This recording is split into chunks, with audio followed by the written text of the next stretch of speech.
resourceful, very distinguished presenters.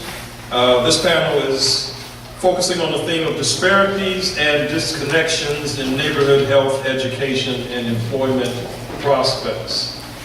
A theme that covers a multitude of extremely urgent concerns and considerations. And we've got just the right people to try to speak into these issues this afternoon.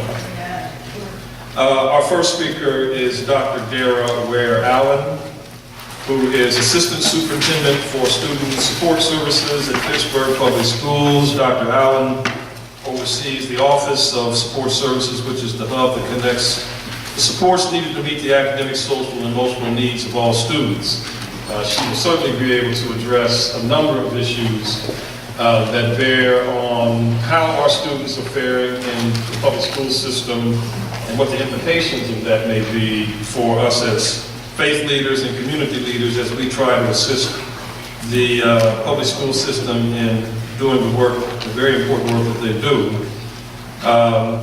Dr. Allen is PhD or EDD? PhD from Penn State University. She is the daughter of a pastor in the Pittsburgh area. She is someone who knows the church community very well and who knows education in the metro Pittsburgh area very well. And we welcome Dr. Allen to this panel this afternoon. She'll be followed by Dr. Trotter, who is Giant Eagle Professor of History and Social Justice at Carnegie Mellon University, one of the nation's leading authorities on urban studies, urban economic development, labor practices, written books on African American life and labor in Milwaukee and West Virginia and the Ohio Valley. Has another 2-volume textbook on the African American experience from its African beginnings through recent times, and has published many other very important and seminal works on American labor history and economic history. So we welcome Dr. Trotter to this panel. He will certainly be able to help us understand better some of what Reverend Phil Tom was talking about this morning as well from the U.S. Department of Labor. A number of these issues that are impacting the prospects for living wages and worker security, and all of these issues as they impact the metro Pittsburgh area. We also have Dr. Karen Plavan, who is the director of the Oasis Recovery Center. Dr. Plavan serves as that director of an organization whose mission is to lessen the suffering from addiction diseases through programs and educations. She advocates for the addicted through the Coalition for Leadership, Education, and Advocacy for Recovery, which is a local alcohol drug coalition. The Oasis Center is focused on restoring individuals and families to physical, mental, and spiritual health. She has also served as the president of the Allegheny County Alcohol and Drug Planning Council for 6 years, and worked for an international project where she conducted training on addiction in developing countries. Clearly, health, education, and employment all interact and intersect. These intersectionalities are very important for us to explore together, and we're glad that we have the three of them to do that. Dr. Thomas Johnson, Reverend Thomas Johnson, who is a graduate of Pittsburgh Theology, if I'm not mistaken. Yes. and is the founder of and the head of school of the Neighborhood Academy. And many of you may be familiar with that very important educational institution in the city of Pittsburgh, doing wonderful things with young people. And faith-based, focused on excellence, and getting incredible results at both levels. So, Reverend Johnson, if we get a little discouraged from some of the challenges that we're facing and the analysis that rolls out on that, maybe Reverend Johnson will be able to come along at the end and and let us know that there's still plenty of hope to do what we need to do. And I'm sure all of the rest of our panelists will as well. Exciting panel. We're looking forward to all they have to say. And we're now going to ask Dr. Allen if she will come to the podium. Please welcome her.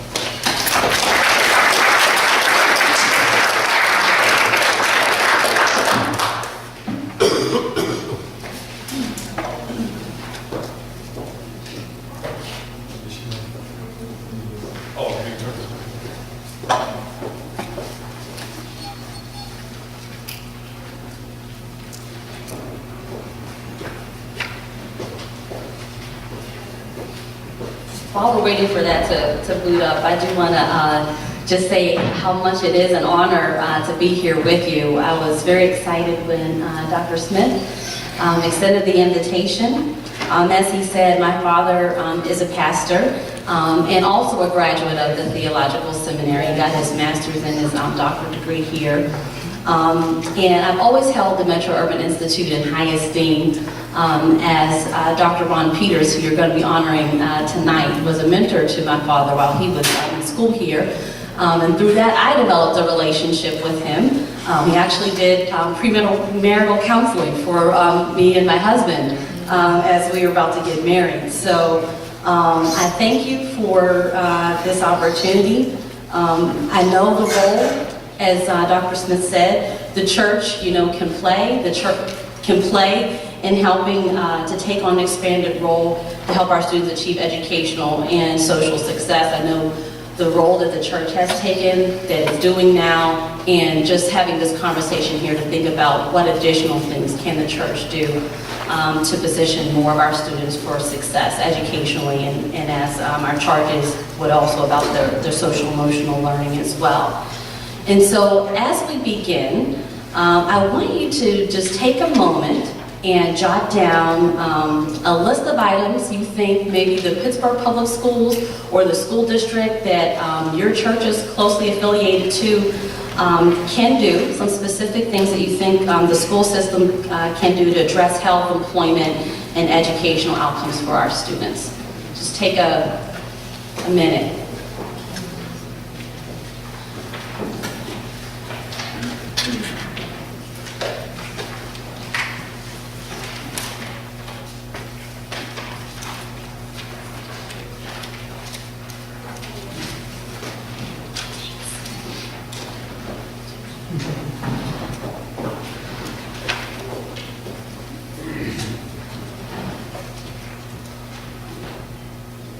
I know you have things, the right people tell me all the stuff, all the time, things that they think Pittsburgh Public Schools can be doing. So I'm sure you have a list. Amen.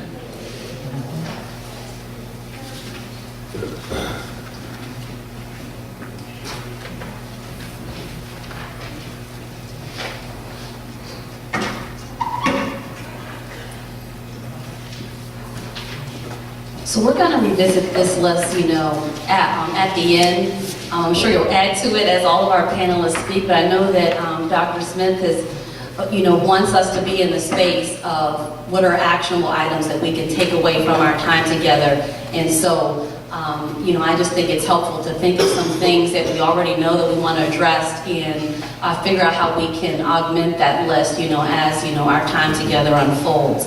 A lot of what I am going to talk about will be specific to Pittsburgh Public Schools, but I'm hoping that there will be some information that will be transferable regardless of what district you may be affiliated with.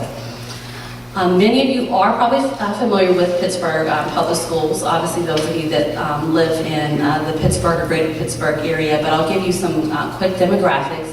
Our district is about 25,000 students. About 70% of those students qualify for free and reduced lunch.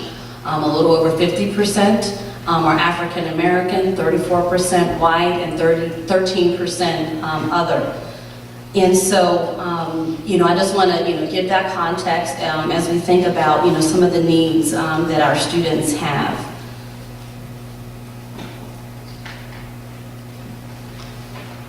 So this slide I have up here is to kind of give a framework for how the district has outlined its work going forward, and what I think is particularly relevant to the faith community when we think about addressing the whole needs of children.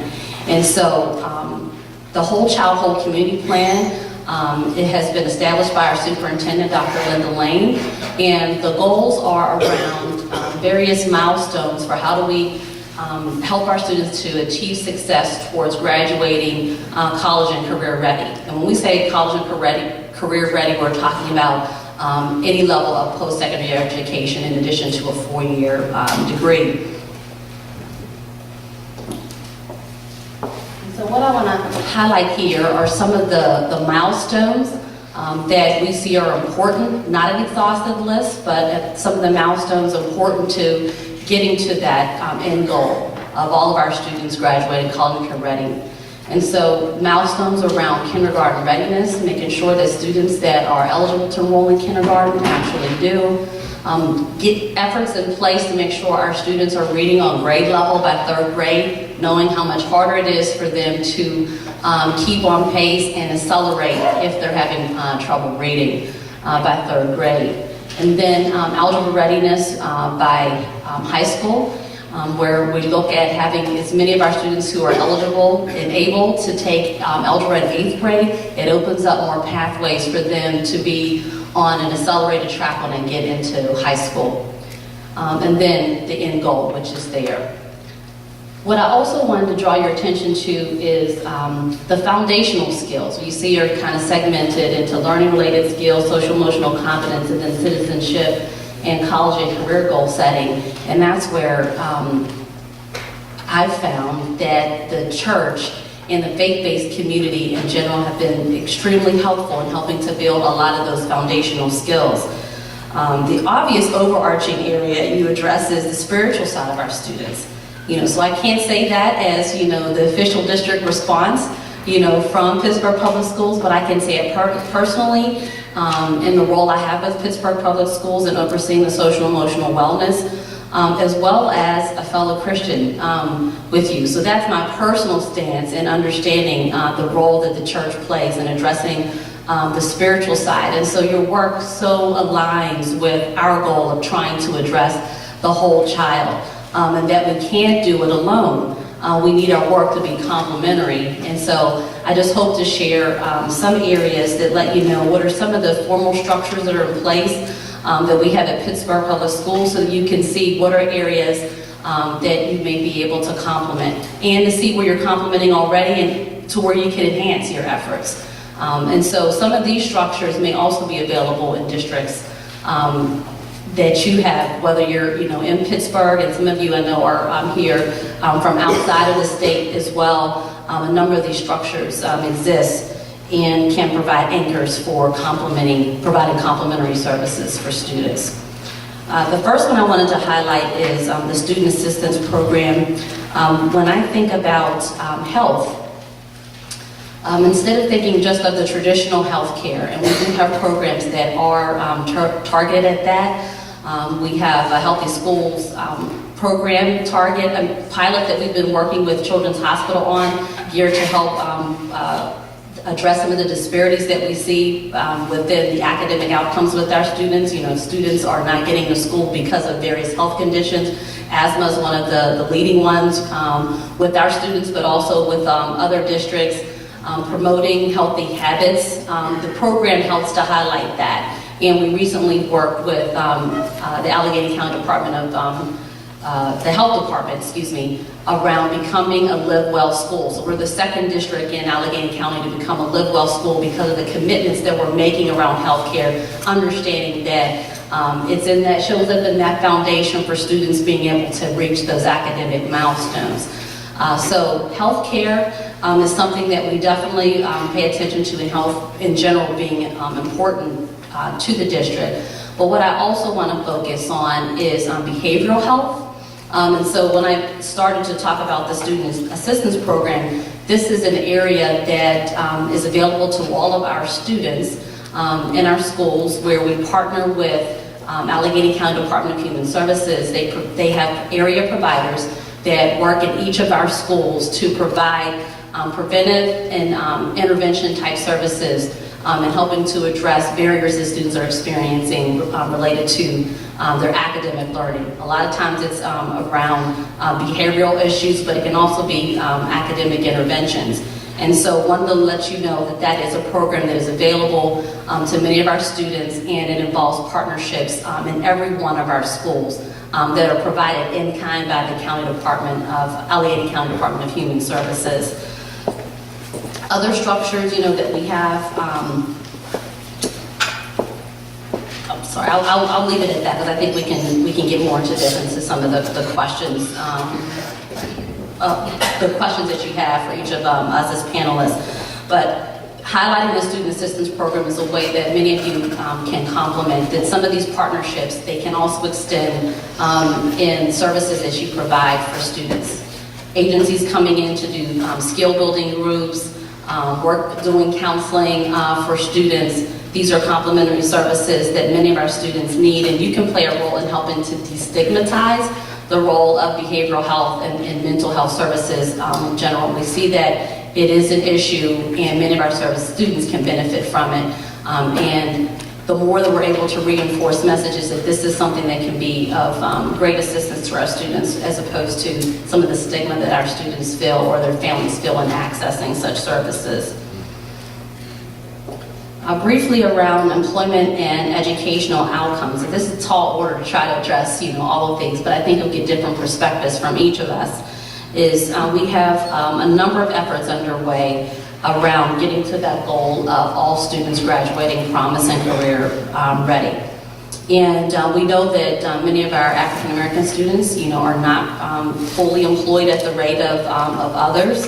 African Americans in general in the Pittsburgh area, and then students are not employed at the same rate as others. But there are a number of partnerships that are in place, with the mayor's office, county programs with the Three Rivers Workforce Investment Board around assuring experiences for students. And so job readiness training that they can get and that can be reinforced, through your efforts, I think just also helps to play into that.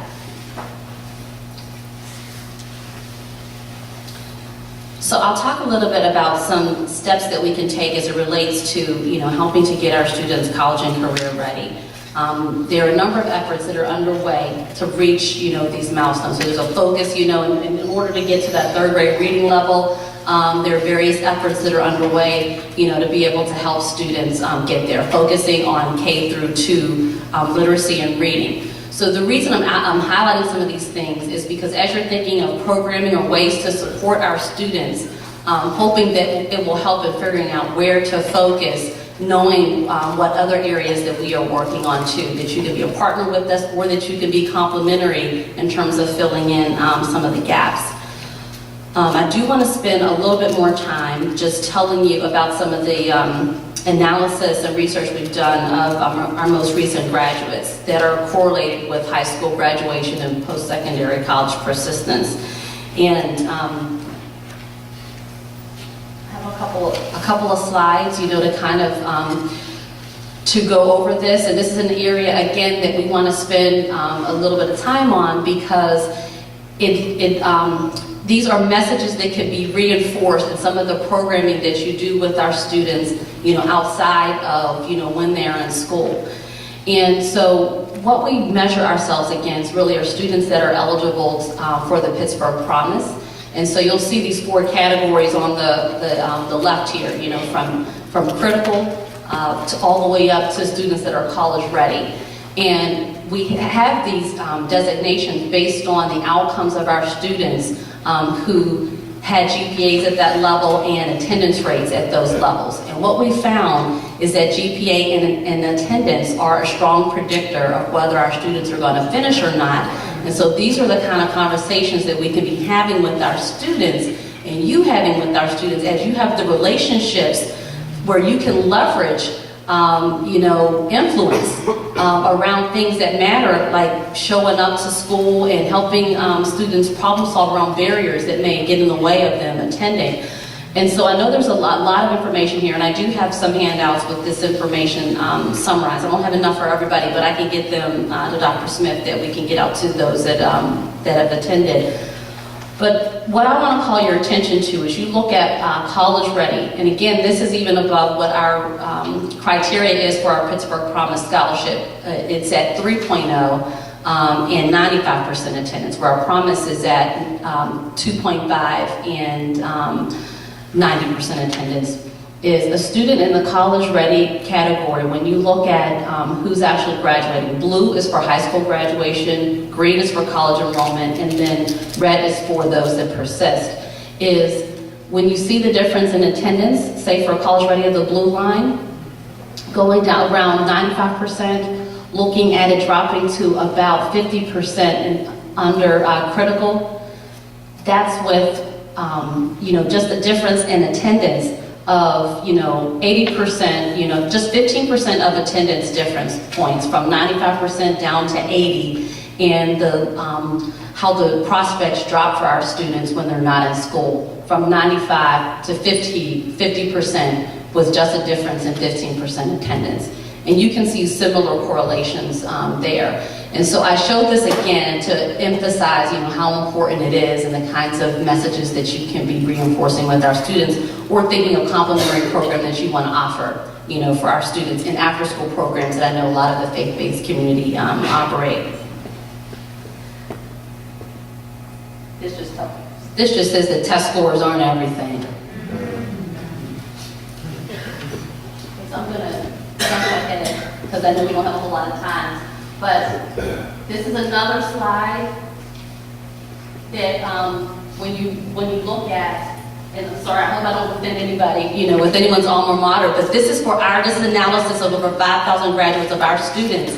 And what we're finding is that the right college for students makes a difference. And so the notion of just telling students to go to college or just go to some college and you'll be okay, it seems counterintuitive, that's not good advice. But what we're finding is there's a difference for the outcomes that we have with our students based on which colleges that they go to. And so really trying to push our students to match with schools that are, at their ability level or even a stretch. And what we find is that we have work to do in our schools, is that we don't always have the aspirations that we should for our students to have them to stretch and try to go to, a college that is comparable to where they are or even more selective. Students that are attending those schools are finishing. And it doesn't mean that, a student is going to a less selective school is not going to finish, but there are many more supports that they may need. And so this kind of information is what we share with our principals, also with our counselors and social workers, so that we can be better equipped and advising them. But we also want to share with you so that you're having these kind of conversations with students and the programs, like I said, that you're operating for them. And in the conversations, the informal conversations that you have with students. In church is where, students listen, to their elders and to their leaders. It's where their parents listen to their elders and to their leaders. And we know there's a lot of influence that you have.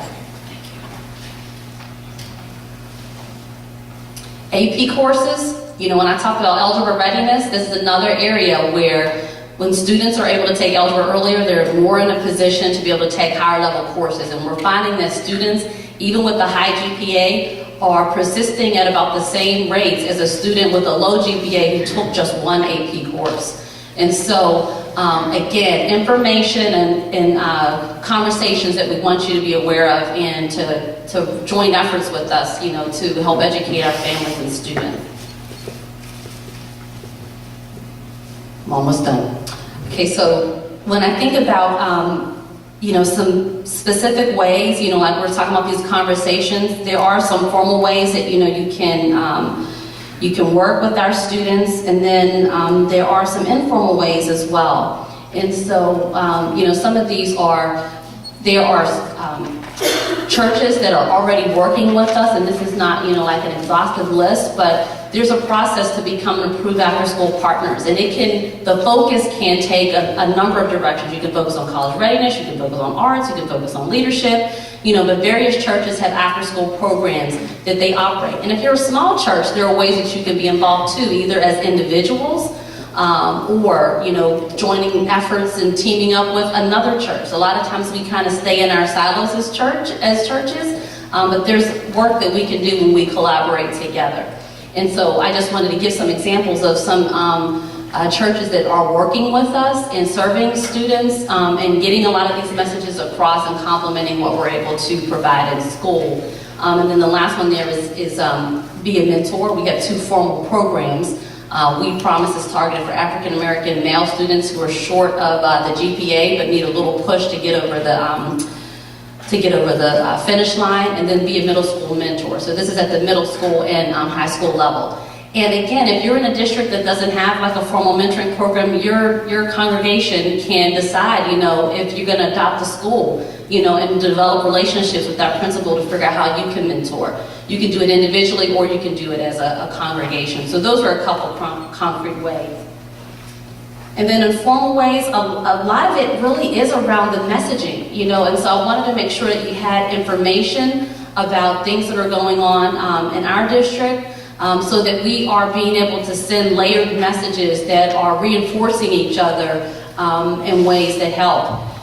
So I mentioned before about helping to destigmatize behavioral mental health services, by, you know, talking about it as an option for college and career readiness, you know, the importance of attendance and GPA, families registering for kindergarten when their children turn 5. You know, so the state law is that a child doesn't have to register until they're age 8. And we know that, many of us know that that is way too late for a student to be on track for success. And so we want students to register as soon as they're eligible. So it's those kinds of things, you know, joining into campaign, having those conversations with family members, and helping students and families advocate for themselves, to ask the right questions.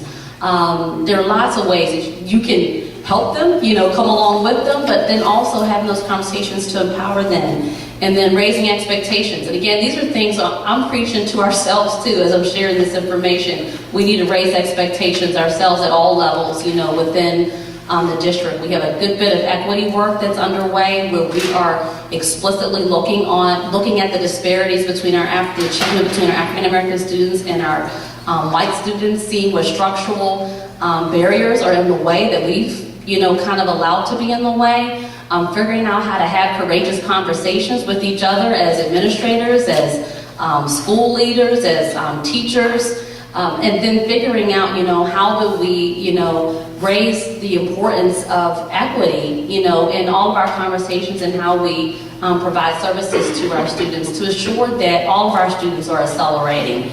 And so, you know, as I sit down, I want you to, you know, go back to your list, you know, and just take a moment and think, okay, what other things, you know, that you could add to that list that you think might be right, you know, for your congregation, or that you would want to raise or hear more about. There are certainly things missing on this list, but I wanted to, you know, give you, again, some additional information, you know, to help spark ideas that you may have about how we can work better as collaborators with faith-based partnerships with, you know, your local school districts.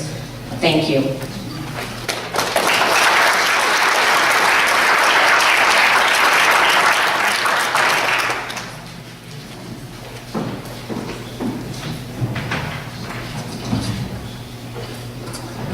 Good afternoon.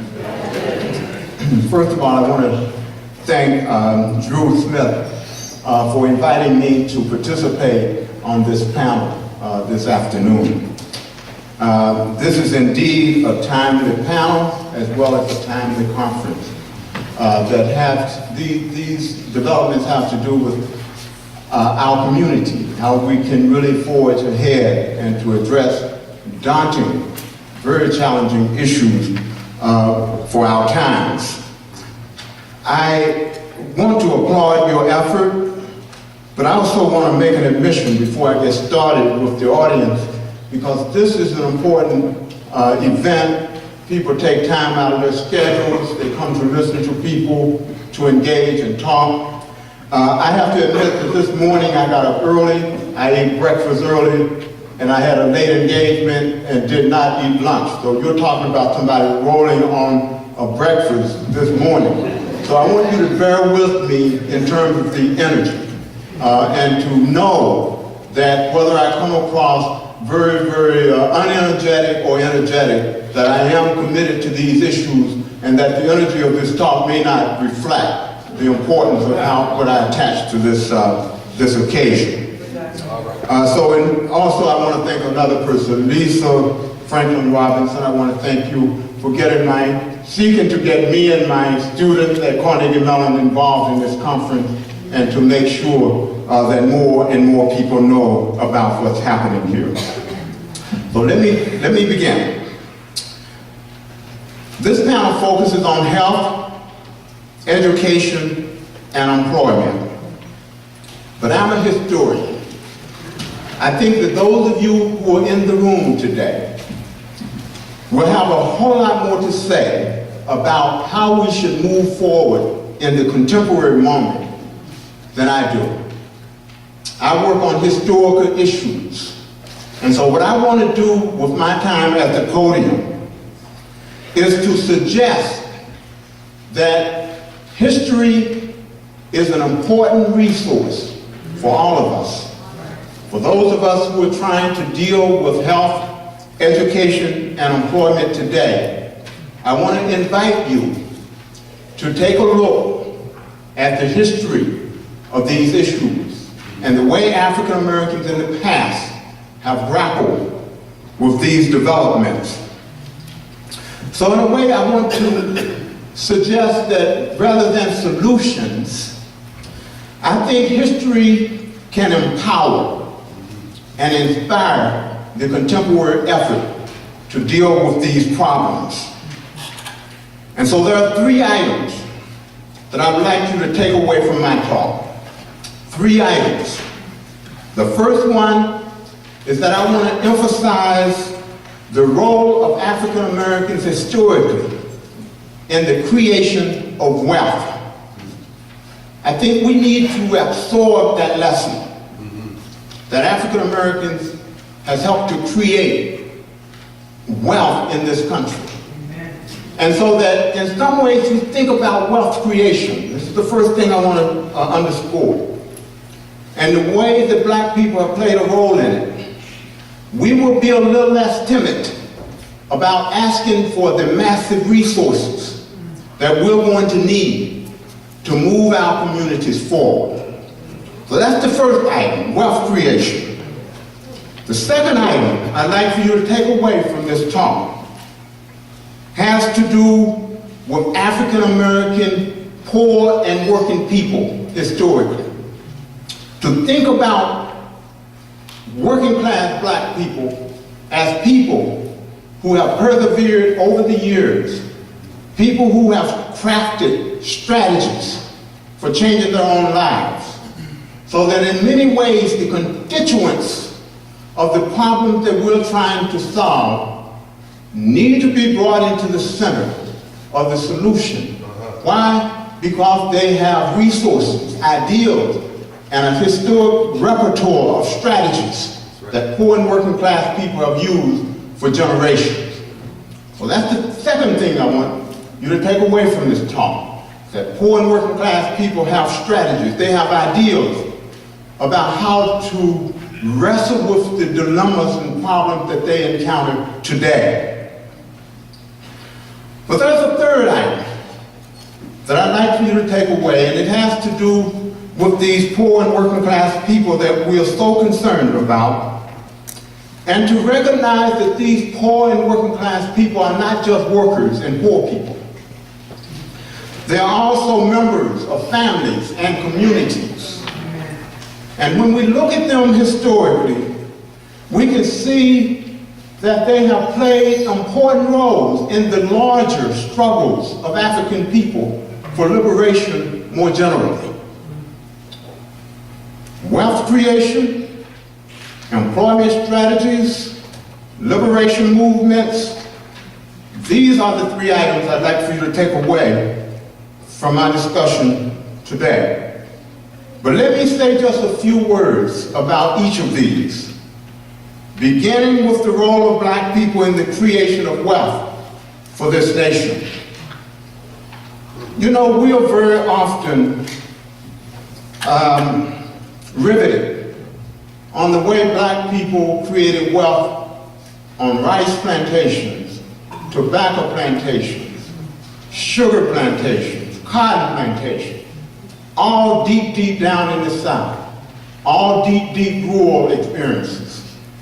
But what I want to do today is to call attention to the presence of black people at the beginning of American urban life. African labor not only fueled the plantation economy, African labor fueled the rise of the first cities in this nation.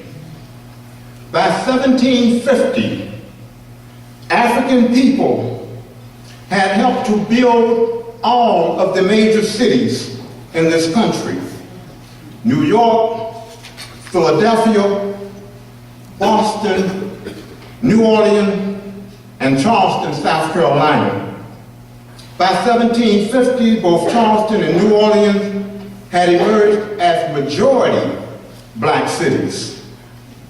But in each of these cities that I've mentioned, when you go back to the beginning record of labor recruitment, each one of these cities have in the record words like this, coming from John Winthrop, the governor of the Massachusetts Bay Colony. He said, "We are not going to make," and I'm paraphrasing, "we're not going to make this enterprise work until we get enough slaves to do all of our work."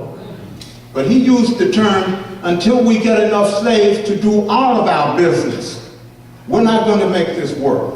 In Philadelphia, New York, New Orleans, Charleston, all of these cities, all of these white elites were saying we need black labor to enrich ourselves, to make this experiment, this colonization work. We need that labor. And indeed, they recruited that labor. In both the urban North and South, African Americans or people of African descent performed the hard physical labor on building these cities. They cut timber, uprooted stumps, and dug ditches. They cleared land, prepared foundations, and constructed the first military, commercial, public, and residential buildings in the urban infrastructure across this country. We need to remember this labor. We need to remember that black people empowered, they enriched all of these urban centers, seaports that had connections across the world. But these early black Africans, these early African people, they not only performed the hard physical labor, they also worked extensively as skilled craftsmen and artisans. They worked as shipbuilders, skilled shipbuilders, brick masons, carpenters, and cabinet makers. They also labored as artisans, tailors, blacksmiths, shoemakers, and bakers. And this is just a few. Some of these Africans brought those skills to America. Other Africans gained those skills in America. It was very common for artisans to buy slaves and train them in their craft so that they could expand their own resources. It was very common for merchants to buy their own slaves and then rent artisans from other people to expand their resources. And during this period, this early development of urban America as well as agricultural America, white slave owners who owned these artisans went to great lengths to protect that investment. Today, we're very struck by the way black people men in particular occupy the prisons around this country. We have evidence from this period where black men who were skilled artisans, if they committed a capital crime, their owners went to the state and pleaded, do not take them away from me, do not put them to death, because they are my only source of livelihood. In 1719, when a New York colonial court sentenced an African-American blacksmith to death for theft, his owner went to the court and pleaded that the court spare his life. And this is what this man said. He said, I'm a very poor, lame, and ancient man. He said, I'm disabled, I'm old. I have nothing, he said, to sustain myself, but what is, quote, procured by the labor of the said Negro man. So please, spare his life. Let me live. In another case, a white artisan sought a pardon for an enslaved craftsman. He stated to the court, in looking for a pardon, he said, quote, I have a great family of children to maintain, and I have no other help or dependence for getting a livelihood but by the labor of 2 Negro slaves that I have brought up to work at my trade, end of quote. One of them was at risk, the other one he had, but he wanted to save both of them. So, my first point is that black people have invested mightily in the wealth of America, the wealth of the country, both urban and rural. That is a powerful rationale for all rich, empowered people in the country today to listen to African Americans when they say, we need more resources. We need to tackle poverty. We need to tackle lack of opportunities for education and jobs. We need training. They should listen. In other words, I'm suggesting that we should stop, maybe, always underscoring. We can't stop, right? Because the violence, the exploitation, all of that is there. But I think we can add that to this other rationale, which is to say, it's not just because black people were so cruelly mistreated, it's because black people contributed to what is the most valuable economic component of this nation today. That's why we should also work to put more resources into this community. But I want to say that I've gone on about the artisans, but for the most part, black people contributed to this country as what we will call unskilled general labor and household service. I mean, that's where most black people work. But we can't forget those others. But even at these lower echelon jobs, please stop me when I have to. Even at these lower echelon jobs, from the beginning of the nation's history, African people struggled to change the terms on which they lived and worked. From the beginning, they strategized in the cities as they did on the farm to figure out a way to claim more and more of their labor for themselves and for their families. Historians who have written about urban slavery, they claim that urban slavery was a better deal than plantation slavery, because the city, they said, was such a dense environment and that it had so many complexities that it enabled enslaved people to elude supervision and to gain a greater measure of freedom. But these historians like to claim that that had to do with the city, that had to do with the nature of the environment. It had nothing to do with the ingenuity and creativity of black people. But today, thankfully, we're beginning to change that picture. We're beginning to look back at those cities and to see the ways in which black people helped construct those cities. And on top of constructing those cities, they figured out a way to use those cities to their advantage. And one of the major creations that black people helped to make was a phenomenon called the hiring out and living out system. They encouraged their employers, why don't you let me find my own wage labor in the city? And you just tell me how much money you want me to bring in. But let me do it on my own. And they won that system.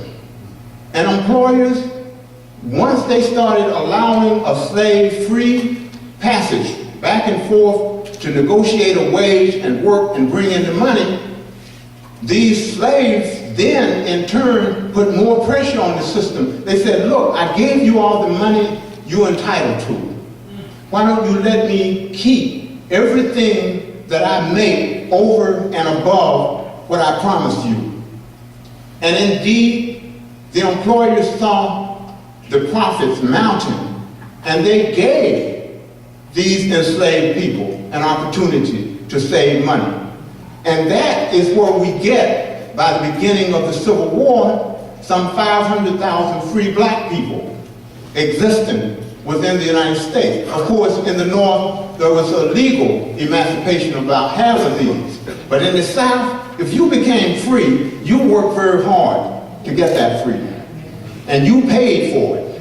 And in fact, some people actually paid for it, and then the owners would renege. Yes. But we have court cases where some of these blacks went and communicated with other whites who were somewhat sympathetic and said, look, this man promised me that I could buy my freedom after I compiled so much money. And now he doesn't want to sell me. And the courts would sometimes reinforce that claim and force these men to sell these people their own being. So let me move on. So I will say blacks employed a lot of strategies. Self-purchase, hiring out, but there is another one. And there are two more, and then I'll sit down. Two more. This is the first one I want to outline. Is that these black men who were artisans, as well as black people who were cooks and household servants, they became the first African-American entrepreneurs in the country.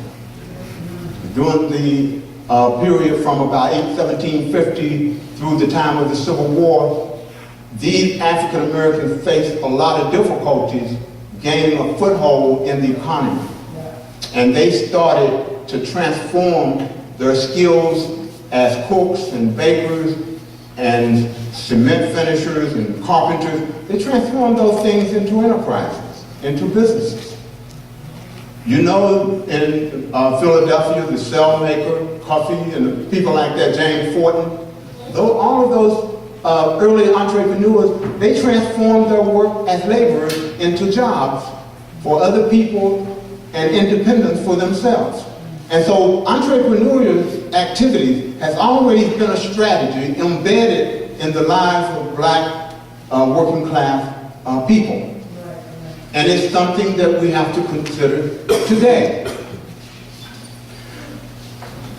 But there is another sadder but heroic kind of strategy that black people used during the era of enslavement, both within cities and outside of cities. And that is black people who managed to gain their freedom found it more difficult to make a living in many ways than slaves. Without going into a lot of details, there is on record in South Carolina where the state mandated that slaves could own boats and participate in the carrying trade along the waters. At the same time, the state passed a law that free blacks cannot own boats and participate in trade along the water. Why? Because slaves were owned by white people. Free blacks owned themselves and stood to profit immensely that they were given free access to the boating business. Okay? So here's what I'm getting ready to say. That one of the strategies that black people employed then was to do, that is free blacks, to do some of the most demeaning, disgusting work available in order to sustain their livelihood and to take care of their families. And I know I'm preaching to the choir when I give this example, but if you would bear with me, I'll let this be the end. Many of you know that in 1793, there was a yellow fever epidemic. It hit Philadelphia with a vengeance. Right around the time that Richard Allen and others were beginning to form the African Methodist Episcopal Church. And during this epidemic, nearly half the white people in Philadelphia left the city in fear that they were going to lose their lives. Yellow fever took the lives of an estimated 4,000 whites and 250 blacks. But for most of the outbreak, white Philadelphians took the position that people of African descent were immune to the disease and should not fear staying in the city. One of the abolitionists of the period, a friend of black people, Benjamin Rush, urged the minister Richard Allen and other African Americans, please mobilize black people to serve distressed white people during this crisis. We need nurses, grave diggers, drivers of death carts or ambulances. And then Rush told Allen, he said, I don't know if he said Richard, but he did say Allen one way or the other. He said, by God's will, this disease passes over your color. And as a result of this, it seems that God has chosen you and your people as instruments of service to, quote, attend on distressed, white, sick people. Allen and other African Americans is unsure exactly how they felt about all of that. But in the end, they said, maybe this is an opportunity not only to gain some work that's much needed, because these people were going to pay black people to stay in and risk their lives to take care of white people. So there was a labor opportunity. You'll get paid for it. Risk your life, but we'll pay you. So there was some idea that maybe they should take advantage of an opportunity to make a better wage or more money. But then they said maybe this is another opportunity too. That lately we've come under a lot of attacks by whites who really don't want black people in the city. And so they said in the end, if we demonstrate our capacity to help the city now, maybe we can, quote, drive anger and bitterness from the hearts of white people. Maybe we can drive anger and bitterness from the hearts of white people. And then in the records it says somewhere that we can do this by taking on, quote, the most disgusting burdens of demoralized whites. We would nurse them back to health. We would collect and transport dead bodies to the cemeteries. We would dig graves and we would dispose of the deceased. In short, Black Philadelphians hope to secure a place in the economy and the culture of Philadelphia by contributing to an emergency that white people wouldn't soon forget.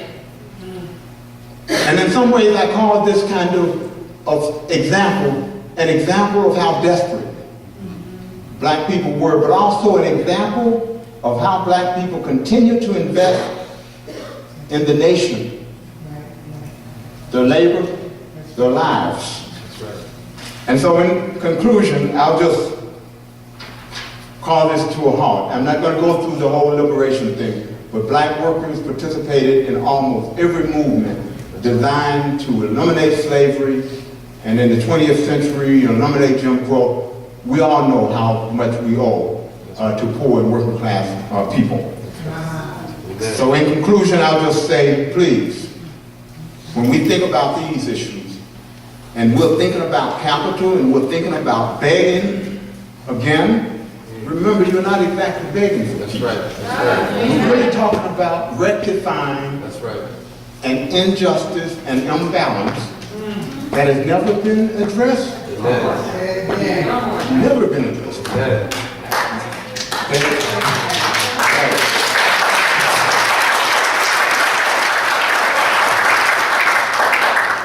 And then the second thing is we then can begin to acknowledge the resources that exist in our community, even under stress. That's right. We have resources in our community. We have people. You know? And the third item is that, of course, these are also resources for carrying on these bigger movements, these bigger social justice movements. They can inspire and fuel these movements. So that, thank you.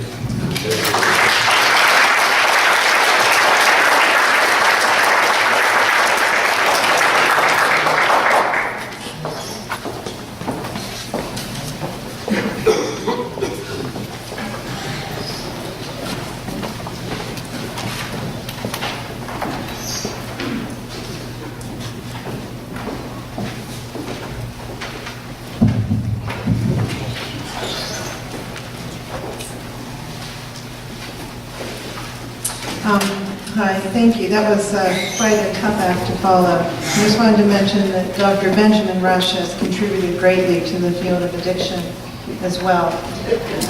My name is Karen Plavan, and I'd like to say that I'm one of those maladaptives. I wasn't here yesterday to hear exactly what it is, but I think I am one. And I just want to say I'm really honored to speak here today. A number of years ago, I taught a course here at PTS. And the title of the course was Addiction and Grace. And I'm just trying to get this computer here. And I just think PTS is just a wonderful, wonderful place.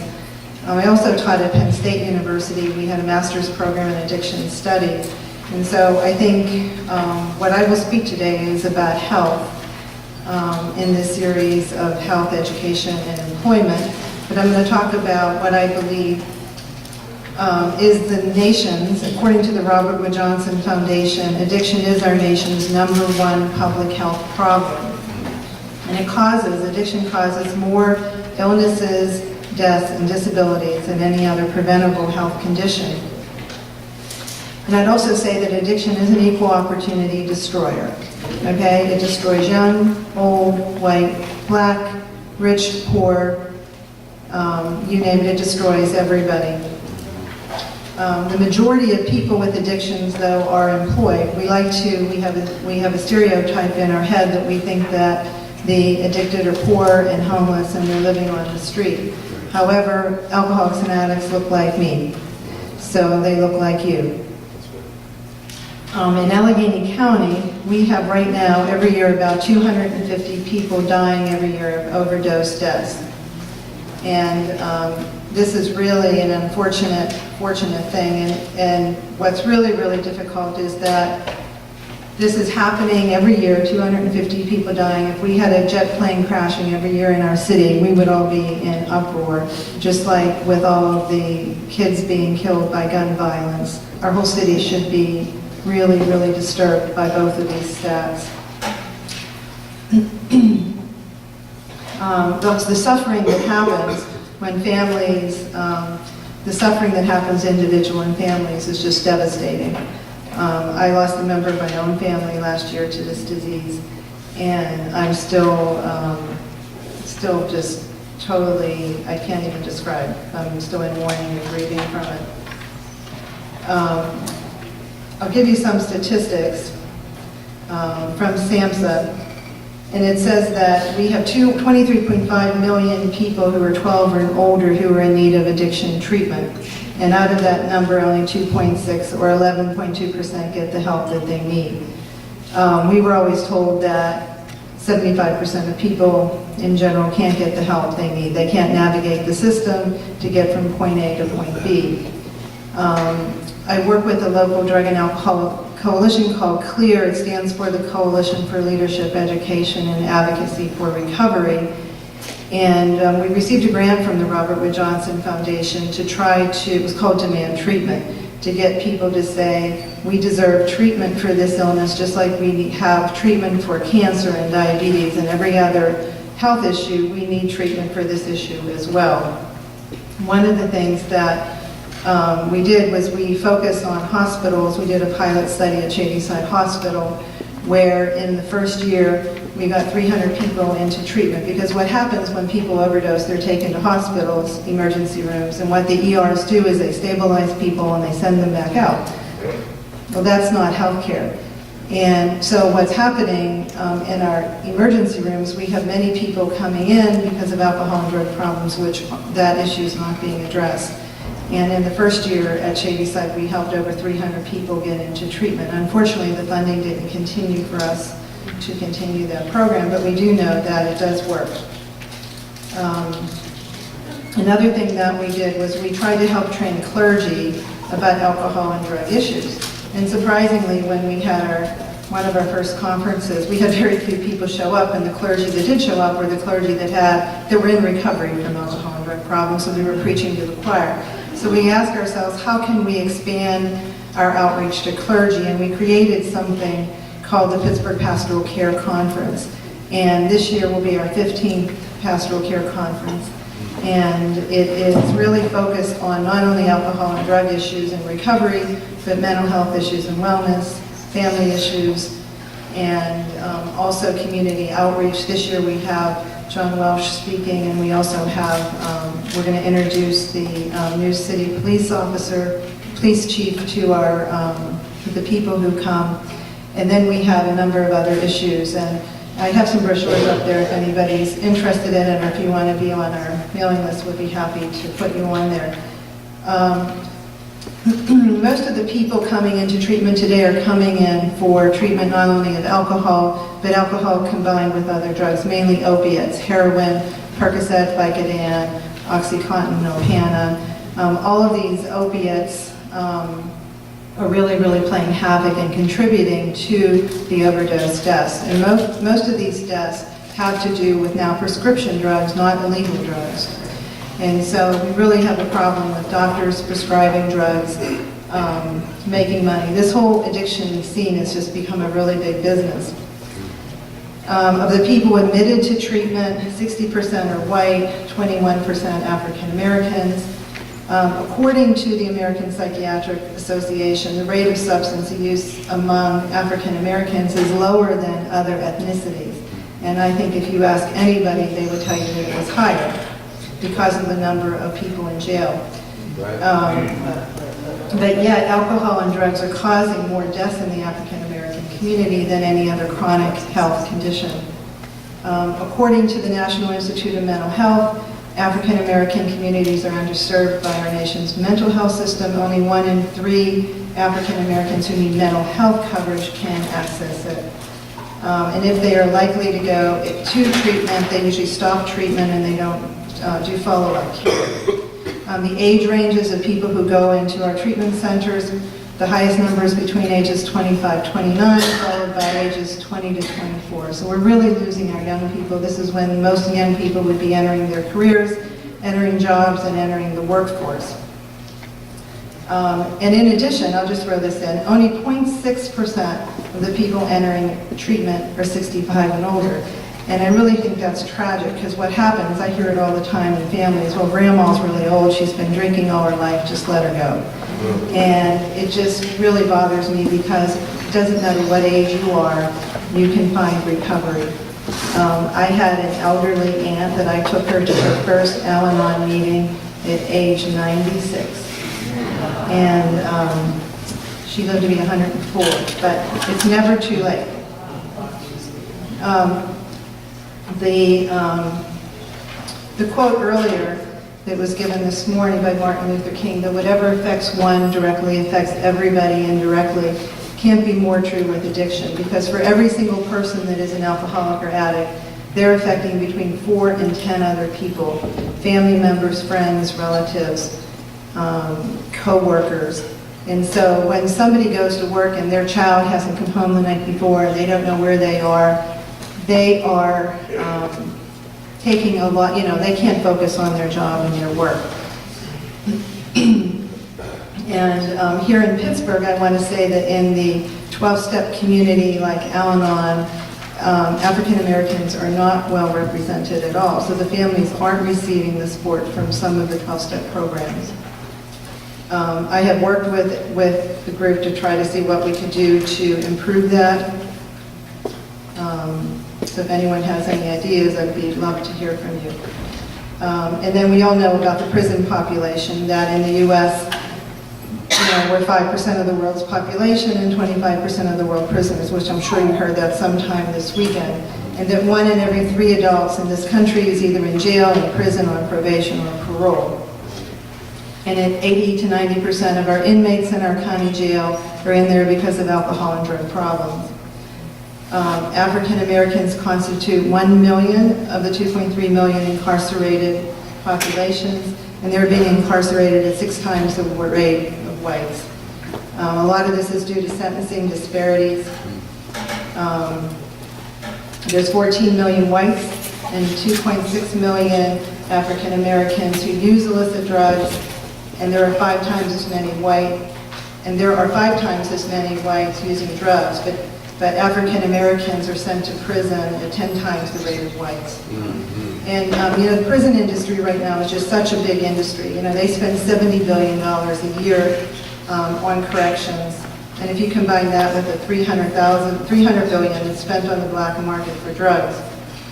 We used to think that all of our prisons were run by our federal government, but right now, our prisons are, to read this to you, that a lot of this is being privatized. And there's a company called the Corrections Corporation of America. In the past 2 decades, they have seen their profits increase by more than 500%. The prison industry as a whole took over $5 billion in revenue in 2011. Wall Street banks are taking in on this cash and are now some of the prison industry's biggest investors. Wells Fargo has about $100 million invested, and GEO Group, and $6 million in this Corrections Corporation of America. Other investors include Bank of America, Fidelity Investments, General Electric, Vanguard Group. So this is big, big business that we're up against. So when we talk about getting prisoners out of jail and getting them in reentry programs and everything else, there's a lot of powers to be that likes to keep those prisoners there because they're making a lot of money. Yes.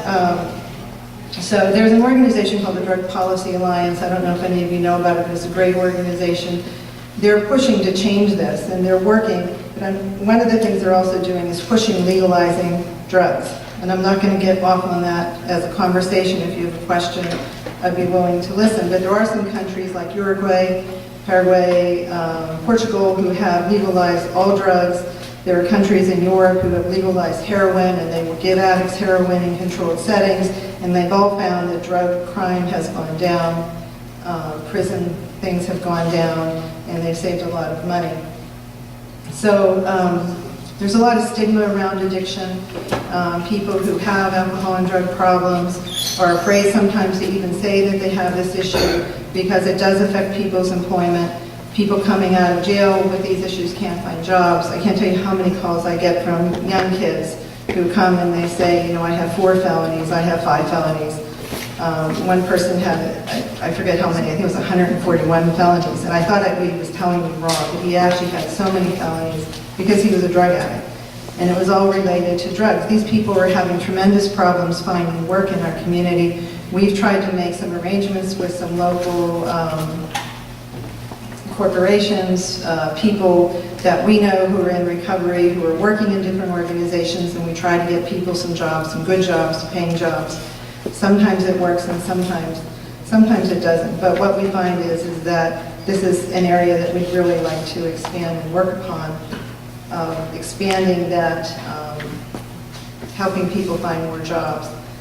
We have so much work to do. There is Kentucky, there are some laws changing in Kentucky. They have just this past week, anybody with a drug charge isn't going to go to jail, they're going to go to treatment. So in Pennsylvania, if we could get legislation like that in Pennsylvania, that would be really good. Pennsylvania just passed 2 pieces of legislation I'll just mention. One is for, it's called the Good Samaritan Law, and it means that if 2 people are using heroin in their communities, and if one person overdoses, what would happen is one person would overdose, and the other people that were there would all run away because they didn't want to get arrested. And so now this Good Samaritan law says that if you were with someone and they overdose, you can call for help and you won't be arrested. However, there are some points to that. If you have a warrant out for your arrest, then you probably still will be arrested. So there are some problems. I've had mothers call me, you know, they'd wake up, they found their kid overdosed, they call the police, the kid goes to the ER, comes back home, the police comes and they arrest them. And the mother's like, oh my gosh, I wouldn't have, you know, what am I supposed to do? So the other piece of legislation that was passed was that there's a drug that can reverse overdose deaths, and that's called naloxone. And it comes in a injection thing. It used to be that the only people that carried that here in Pittsburgh were emergency EMS workers. Well, right now, family members can get a prescription for that and have it at home and bring people back. It's covered by insurance. There's also a nasal spray that can bring them back if people don't want to do the injection, and that is not covered by insurance. It's a little more expensive. And the industry has come out with a new electronic version, where I just saw this actually a couple weeks ago. It's a little machine, and it's like one of those things that you just press, and it just presses in an injection. But it's $600, so I don't know how many people are going to be able to have that on hand. So anyway, I think addiction, I think if there's one thing that I'd like you to remember, because I want to be sure, is that, you know, that an alcoholic and a drug addict isn't a bad person, that they are sick people and they are trying to get well, and we have to move getting them well into our public health system and into our medical communities and out of the criminal justice system. And that is really going to take the work of everybody here and everybody in our community, because the forces that are working against that happening are very, very powerful. And so I will end with that. If anyone has any questions about anything that I've said, I'd be happy to answer them at the end of our break. Thank you.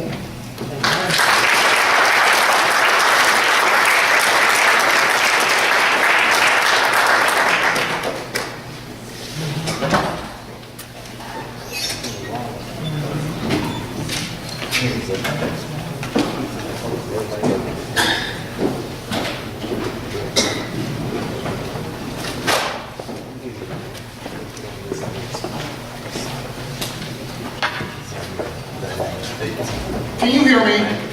Yes. Good. I hear good.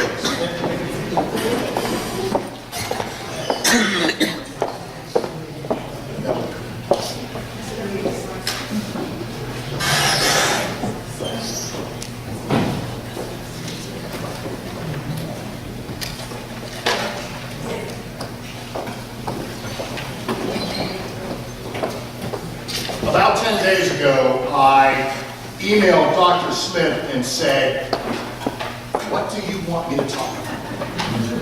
And he gave me a list. I gave him a list of 5 or 6 things, and he said, well, 1, 2, and 3 would be okay. So I'm going to talk about 1, 2, and 3 on my list. Okay? The prophet Jeremiah says what? Where my people have no vision, they perish. They perish. Okay. My first point is what you are about to hear is the vision of my father. My father was a sharecropper. My father did not finish the 8th grade. A book I would recommend to you, The Warmth of Other Suns by Isabel Wilkerson. Paid advertisement. She's coming to the Neighborhood Academy next September. My father left the farm. He joined the Army. He was stationed in Fort Hood, Texas, where he met my mother. After his tour of the Army was finished, he moved to Pittsburgh, worked in the steel mills, sent for my mother from Texas. In The Warmth of Other Suns, she tells the story of my family. Okay? My vision is rooted in the fact that I am the son of a sharecropper. A man who did not finish the 8th grade, who struggled to read and write, worked in the mills, worked at Third Presbyterian Church and became their head janitor. He worked 2 jobs, 16 hours a day to put me through Shadyside Academy, the College of Worcester, and helped me get through Pittsburgh Theological Seminary. Okay? So the vision that you are about to hear,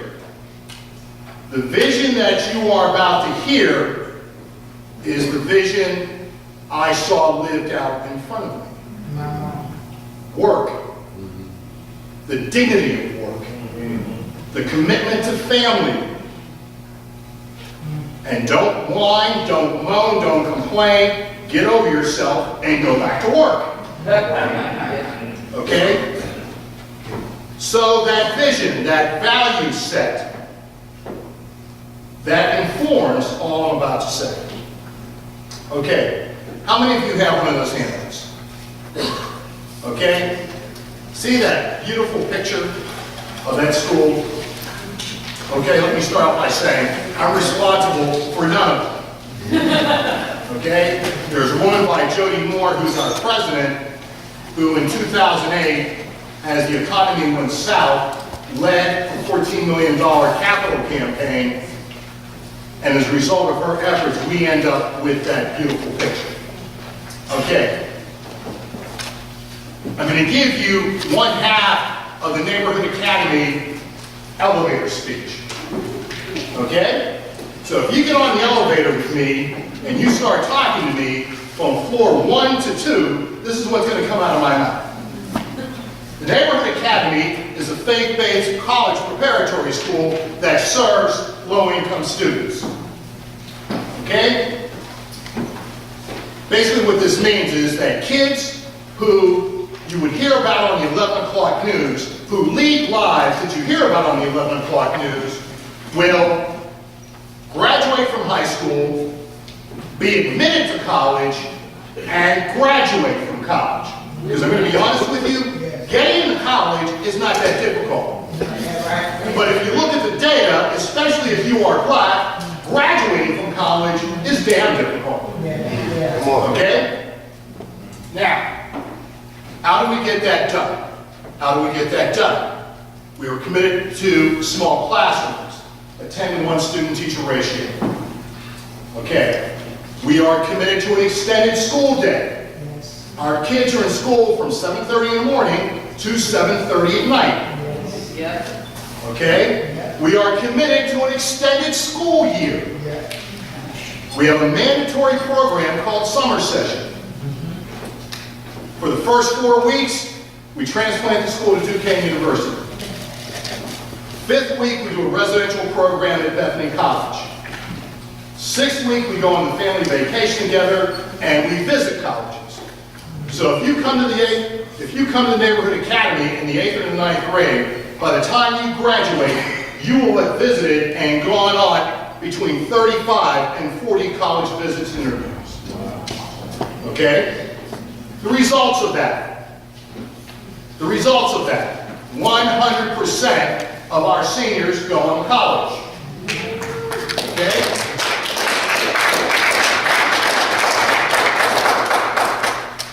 Between 85 and 89% graduate in 5 years or less. Okay? Now, if you go through the handout, I think on page 2, you will see the profile of our students. Vast majority come from single-parent homes. The vast majority come from families that have a taxable income of $25,000 a year or less. There is a history of physical or sexual abuse. There is a history of exposure to lethal violence. There is a history of exposure to addiction. Okay? So we are not creaming. We are just taking the average poor kid. Academic profile, okay? We have an admissions test. Give you a sample of some of the questions and answers. The United States has how many states? The answer usually goes between 55 and 60. Who was the first president of the United States? The question's either left blank or IDK, I don't know. How long is a yard? I don't know. How long is a foot? I don't know. The country to the north of the United States? I don't know. One of the questions we ask is, the horizontal lines on the map are called, and the vertical lines on the map are called. Now, we're not looking for latitude and longitude. We're trying to find out if the child understands vertical and horizontal. I interviewed 4 kids applying for the 10th grade. I put a piece of paper in front of them and said, draw me a horizontal line. We reduced it to a game of Jeopardy. They did not understand horizontal and vertical. Couldn't do it. Our kids come from homes that are violent and chaotic. They come from schools that are violent and chaotic. They come from neighborhoods that are violent and chaotic. And a store of information that our children, the people in this room would take for granted, they have no clue about. Okay? So understand this now. Kid comes to us in the 8th grade. We serve grades 8 through 12. Child comes to us reading 3 to 4 grades below grade level. Doing math 3 to 4 grades below grade level. Well, when you get to the 10th grade and you take my religion and philosophy course, you're going to be reading Plato's dialogues. Okay? You get to the 11th grade and you're going to be taking AP US history and writing a 12 to 15 page research paper. And when you're a senior, to graduate from the Neighborhood Academy, you're going to be doing a year-long research and writing course that is based on the independent study program at the College of Worcester. Okay? 20 to 25 page paper, you appear before a committee of readers to defend your research, and the lowest passing grade is a B. You don't get the B, you don't graduate. Okay? The first thing I'd like to say is that we are the inheritors. We at the Neighborhood Academy are the inheritors of this amazing legacy and this amazing history. And I want to start, and it's a little intimidating talking from a historian. The Civil War is coming to an end. And the American Missionary Society goes south. And they create over 500 schools to educate freed slaves. 500 schools to educate freed slaves. Those schools, some of them exist to this day. They're Howard University, Dillard University, Tougaloo College, Talladega College. Okay? That faith, that commitment, that skill has lasted for hundreds of years. And I would like to think that the Neighborhood Academy lives out that spirit, that courage, that commitment, and that skill inherited from our forefathers and mothers. Amen. Okay?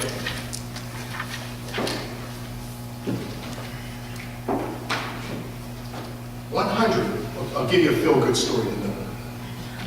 I'll give you a feel-good story in a minute. 5 minutes? 7. Young woman's mother is absolutely entranced with a guy who's a drug dealer. Okay? Drug dealer gets mad with her, with the mother, takes everybody hostage to the guy. Somehow the police get involved. The drug dealer shoots. The policeman gets off a shot, shoots the mother. Okay? This girl's never been out of Pittsburgh. This girl's never been out of Pittsburgh. She's a senior at the Neighborhood Academy. She's been accepted to 5 colleges. And guess where she went for her spring break? She went to State. Okay? Multiple generations of craziness have now come to an end with this girl. Now we say that we are a faith-based school. Now here's to me is the foundation of our faith. I get to see the miracle of this girl's life every day. Okay, but the piece that really excites me is that she will go on to go through college. Again, 85 to 89% of our kids graduate in 5 years or less. She will find meaningful work.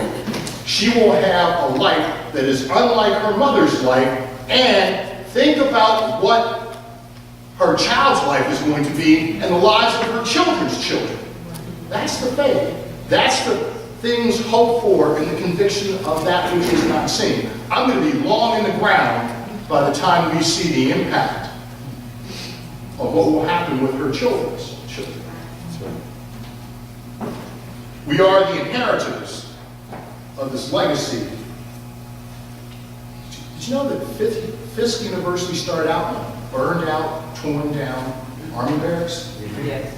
Okay? We began in the basement of my first church, one of the ugliest buildings you'd ever see. And the back of Jody Moore's Chevy Suburban. And from that to that picture. Okay. The context of the Neighborhood Academy is this. The context is this.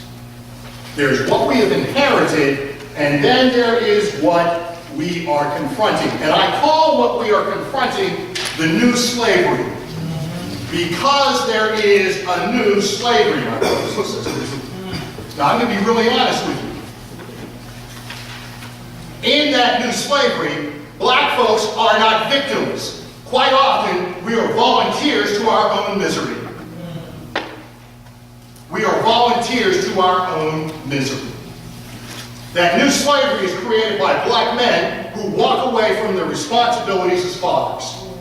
That new slavery is created by the fact that black women raising sons treat their sons more like their husbands than as children. That new slavery is brought about by the fact that black folks spend more time playing video games, more time watching TV, more time not going to school than other groups.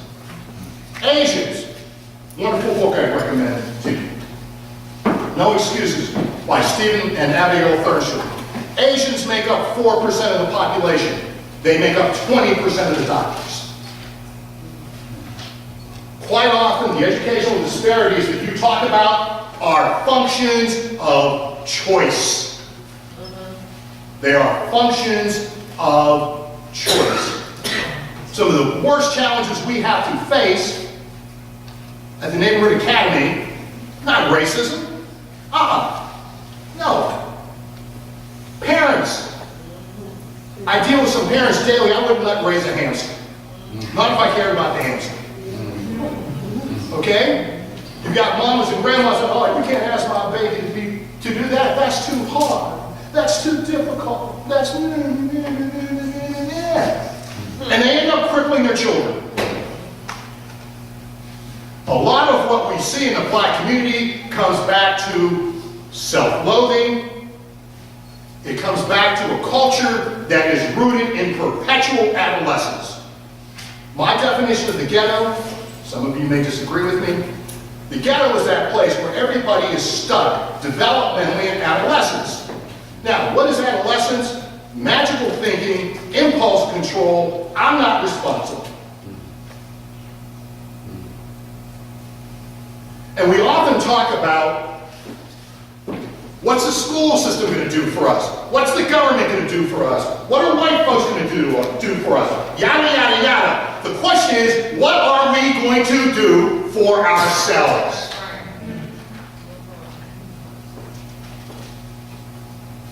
Fortune cookie. Very few victims in this life, lots of volunteers. Okay? Quite often, we in the black community are volunteers. Difficulty we deal with? I greet each kid every morning. We teach kids how to shake hands, look someone in the eye, and say good morning. At meals, we have a rule, ladies first. Young men wear dress shirts and ties. I'm wearing a school uniform. Young ladies wear the equivalent. Young man goes home. We teach kids when an adult walks in the room that you don't know, you stand up and introduce yourself. Kids home for Thanksgiving break, someone comes in the room, he stands up and introduces himself, say, hi, how are you? His family looks at him and says, you're acting like you're white. Okay? One of the foundational pathologies in the black community is to be well-spoken, to be well-read, is to act like you're white. So you can understand what they think about what it means to be black.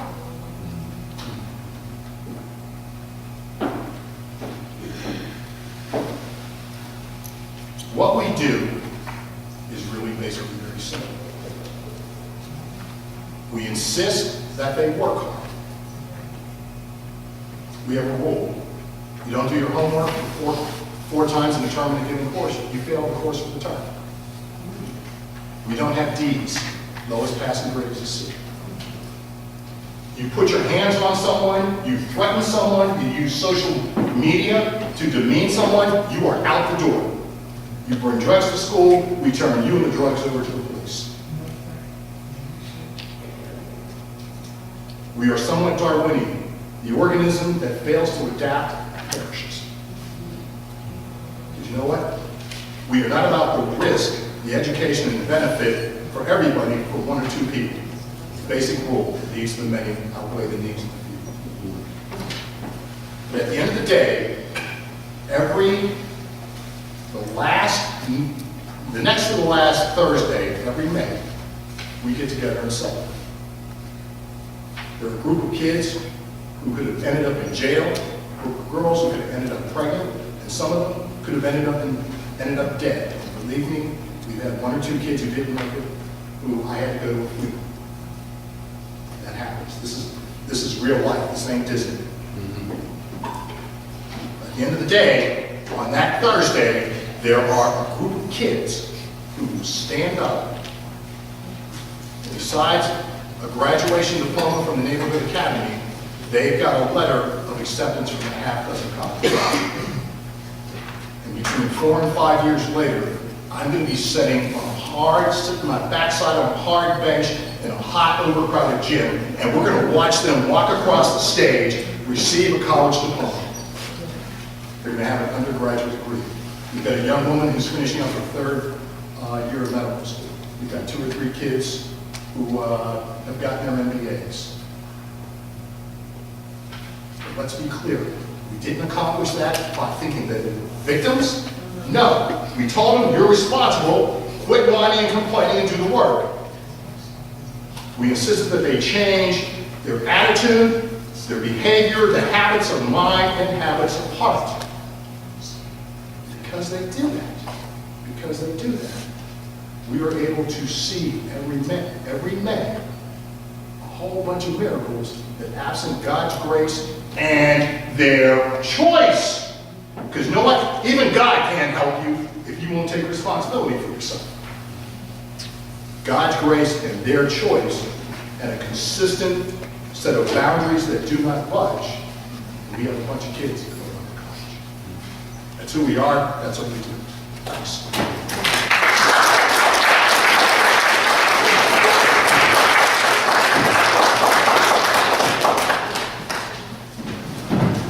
Another round of applause for our panelists.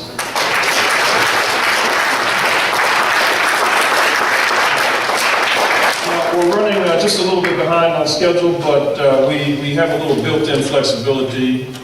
We want to try to still take about 15 minutes at least of dialogue between the panelists and the audience. Now, let me just say a couple things first. It seems to me that there are several things that tie these presentations together that we certainly want to carry with us into not only the question and answer, but as we leave this panel. It seems to me that all of the panelists in one way or another were speaking into issues related to investment versus disinvestment in communities and persons, empowerment versus disempowerment, freedom versus lack of freedom, instilling promise versus denying a sense of promise, freedom versus unfreedom. And it seems to me those things intersect in all sorts of ways, and that the issues related to health, public health, and mental health, and physical health, and education, and employment, and social opportunity all intersect in all kinds of important ways. Some of the presentations spoke into matters related to behaviors, some spoke into matters related to structure, some spoke into both. So a lot of connectivity here. With that said, let's come with some questions, some brief questions, brief comments, and try to get as much as possible some responses from our panelists. And I'm going to see how many people have questions, how many people have, questions. How many people have questions? Okay, we've got, let's just take all 4 questions. We don't have a lot of time left. Let's get all 4 questions on the table, see how they tie together, and then give our panelists an opportunity to try to respond to those questions. We'll start from this side of the room and then work our way across. Good afternoon. My accommodations to the panel, much offered and excited me in what you presented today. My question goes toward addictions, and I've always wanted to ask this question. We have illicit and legal prescription drugs. We have the alcohol that is addressed in addiction, rehab, and treatment. Why is nicotine never included in that when it is more often now being credited as being as addictive as cocaine? Okay, thank you. We have a question here in the center. My question is for Reverend John. Is there anything done for parents or families of students in your school around that adolescent culture you discussed and how they can recover and grow their own lives? Okay, question in the back, and then Dr. Thompson. Oh, so that's 5 questions. All right, right here first, and then we'll come over here. Please.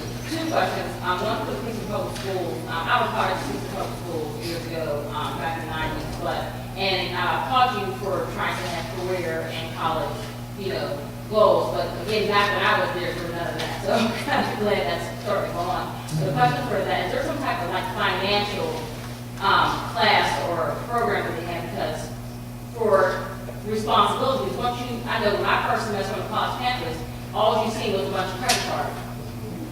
People wonder, so if you don't have that kind of skill to know before you graduate college, you get debt already. And also for the neighborhood academy, I applaud again the efforts of that. I've heard good things about the school, but like I have a son who, what is your take on athletics? Because my child does play sports, but looking in your curriculum, there's no room for that. Okay, question in the back, please. My question is if anybody has a comment about the ethics or immorality of private for-profit prisons and what they are doing to all of us. Thank you. Dr. Thompson? I'm just wondering if there are ways that each of you may envision from your different sectors how we hold in tension this idea of personal responsibility and choice with systemic issues that dictate choice.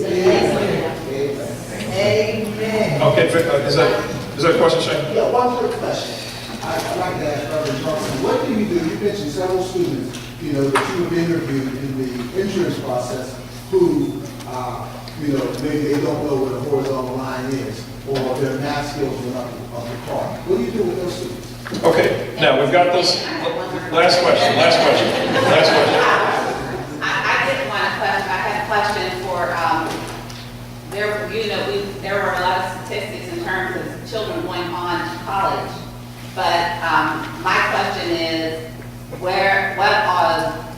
type of training or skills or thoughts are behind the children who are not going to college for all of the panelists? Because obviously 100% of our children are not going to be college. I will take one last question if there is one. Okay, please. With the Members Academy and other schools, how are they working with the foster care system and particularly children if kids get foster care system? Okay, thank you very much. Now I'm going to put the panelists on the spot just a little bit. I'm going to ask that each of our panelists process what you just heard from the audience and formulate a response in response to some of what's been generated from our audience. And we'll start with Dr. Allen. All right. I was thinking, we were going to order the questions, but I'll speak to the ones that I thought we can, offer a response on. We're starting first with you indicating you graduated from Pittsburgh Public Schools. I also graduated from Pittsburgh Public Schools. And the question you raised about financial literacy, I think is kind of what you were getting at. And I appreciate, you raising that. This is a work in progress in terms of the kinds of topics that we discuss with our students. Something that we're undergoing right now is we realize that our guidance plan hasn't been updated in a little while.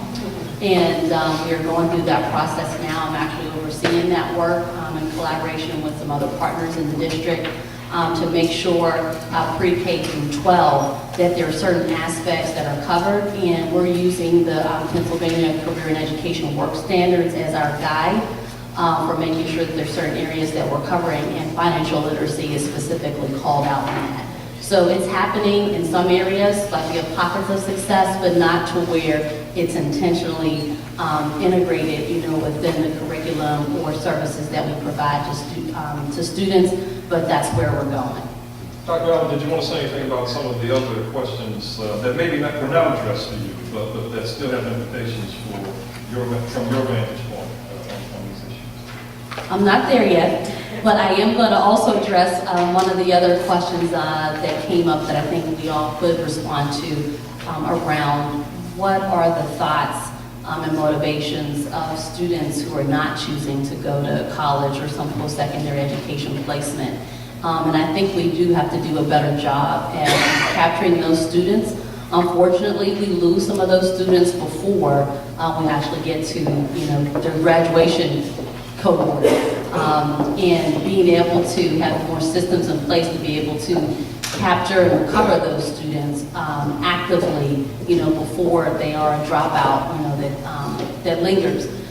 So the students that, are getting to finish line in terms of as it relates to high school graduation, something that we are instituting is a survey to students around like their their notions of college, what their plans are when they go to school. We piloted in our largest high school, which is Brashear High School, and for the upcoming year, we're going to be doing that across all of our high schools. So we have a better sense of what's happening to inform the kind of services that we need to provide to those students.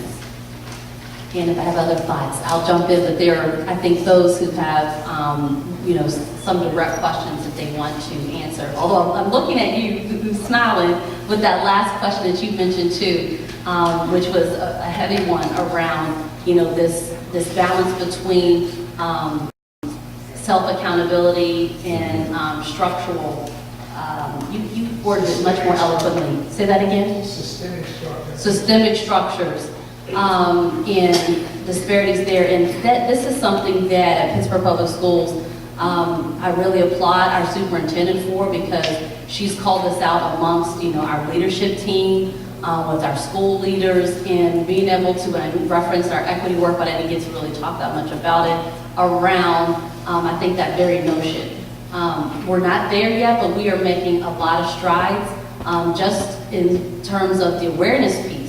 To where we're going through this equity training, to where we talked about the systemic, inequities, that exist, to where some of our African American students have not been, I think, as empowered, to make some informed choices. So there's that dynamic with, I know, Reverend Tom, you were talking about in terms of choice.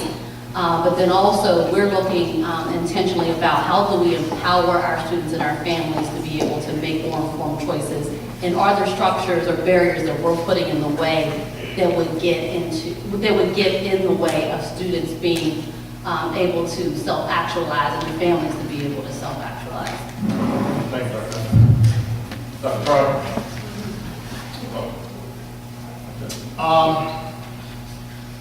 I'll go from simple to most complicated. 3 minutes? 3? I can do this. Okay, let's start with athletics. We do have an athletic program. From 3:30 to 5, all of our kids are involved in either an arts program or an athletic program. We have an athletic requirement. We require kids to play sport. But that is balanced with a policy that says, unless you are passing all the courses, you have to come to practice, but you're not allowed to play. So last year, we canceled the entire basketball season. We said we're not going to play. This year, we were going to put on Annie. We had the same eligibility requirement for the kids who are actors and musicians. A significant portion of them weren't passing all their courses, so we canceled the play. That brings me to the systemic versus the personal. In our minds, there is no such thing as a systemic problem. There are only choices that you make. We think that all of us have resources. The question is, what are you willing to do with those resources? And again, that's an issue of personal choice and responsibility. How do we help kids and families recover their lives? Kids, we have a therapist on staff. All of our kids will do group therapy once a week, broken down by grade and gender. All of our kids also have an advisor. They meet with 3 times a week for 40 minutes a session. An academic advisor. We have parenting workshops. I meet with parents once a month, the first Monday of every month, and we talk about whatever's on their mind. So there is an institutional response to those issues. In terms of kids who don't go to college, our admissions process, the first step in our admissions process is you come to an open house, and it's almost a reverse step. And we tell parents and kids 2 things. We are interested in character formation and academic achievement. If you are not interested in going to college, this is not the place to be. Ms. Plavan, why don't you thank you very much, Reverend. Sure. You didn't answer the question about the students that come that you don't feel are academically sound. We handle that in 2 ways. One, the commitment to small classrooms. Most Don't know looks an awful lot like can't do. Don't know looks like an awful lot like can't do. So our first challenge is to discern, is there a learning challenge here? So, and I'll admit to you, we're not good with learning disabilities. We're not. Once we come to the conclusion that it's a case of don't know, we rely on teaching a basic set of academic skills. I won't get into all that. Small classrooms, evening study, and lots of hard work and lots of tutorials. And at that point then, we're also putting in a remedial track next year for the first time to handle those issues. Because if we're going to be mission faithful, we're going to have more and more. Is this on? No. I just want to say something about choice, because I just want everyone to know that I don't think addiction is a choice. It's a disease. We don't get to pick which disease we inherit from our parents or which disease we pick up. And so I just want to make it really clear that there are some things, if somebody is in recovery and then they choose to go out and have another drink, that's different, but we don't really choose to get what diseases are brought upon us. Addiction is a physical, mental, and spiritual disease. And at the Oasis Recovery Center where I work, we help individuals and families recover from all addictions. Okay, we help people that if they want to stop smoking, if they want to stop gambling, if they have a sex addiction, I send people away for sex addiction, you name it, eating disorders, smoking. There are treatment centers for smoking, but not very many of them. I agree with you, tobacco kills more people than alcohol and drugs, and then the next is alcohol and then drugs. We have in this country reduced the number of people who smoke cigarettes, and that has been a campaign, and it was mainly because the rise in the cost of a pack of cigarettes risen so high people couldn't afford it. And frankly, all of the public places now you can't smoke, and we went a long way from Mad Men where it was really cool to smoke, and now it's not cool to smoke. So I don't know if I've answered your question there. And as far as the prisons for profit, what do I think? I think it's terrible. I think we should be running our prisons and putting the profit back into educational programs for the prisoners. We should have college education programs. We used to have that in prisons. That's all gone. The Pell Grants, that's gone. So we used to have I worked a lot with Calvin Lightfoot when he was here at the Allegheny County Jail, and he was just a remarkable man, and I think it was a loss for Pittsburgh to lose him. And what he always said to me is, I wish we could put, rather than Allegheny County Jail, as Allegheny County Rehabilitation Center. And he was really a big advocate of getting as many rehab programs in the jail to help people with their alcohol and drug problems, and start in the jail and not wait until they left jail to start these services. And we've made a lot of improvements since then, but we're not there yet. So I prefer we didn't have these for-profits in the jails. Thank you. Dr. Trotter? I appreciate the questions, all of them, but I think this one about structure and behavior, systemic, personal. The work that I do and the level of analysis that I engage in, I'm very interested in the context that we operate in and the structures that are in place, that rules that are in place, policies and all of those things that structure the way we carry out our lives. I'm concerned that very often people who are affected by those don't have a voice, in the kinds of structures they operate within.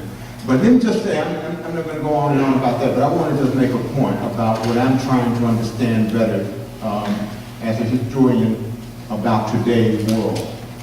What I'm struck by today is that there's a lot of even scholarship that talks about the African American community, particularly the poor African American community, as like obsolete. That there was a time when African people were valued for their labor. Today they're valued for almost nothing. That's part of what the literature sort of suggests, that there is a way in which there is an increase in devaluation of what black people contribute to the country. And I'm thinking that we need to really get a handle on that kind of thinking, because I drive in from Penn Hills every day to work for the most part. I drive through Homewood, Rushton, all over the place. Early in the morning, I see people getting up to go to work, crowding around buses, trying to get to jobs and schools and all of this. I am not convinced at all that today in Pittsburgh, poor people who are barely recognized, are really contributing to the wealth, if you will, or the well-being, if you will, of some people in the city. And we need to get a handle on how everybody who is playing a role in the economy, whatever that job might be, however, quote, lowly it might be, we need to get a handle on valuing what people are doing to buttress the whole system. So I'd like to just get a better handle on that. I'd like for us to recognize that and to begin to really factor that into our discussions about people who are otherwise treated, as if their lives are little consequence. Thank you. Yeah, what are those forces that humanize and what are those forces that dehumanize and that invest and disinvest in people's lives? I think all of our panelists have spoken of these issues very effectively. Let's give them another round.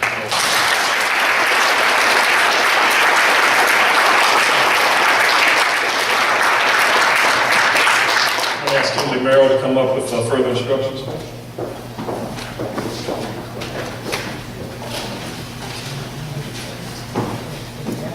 Hello.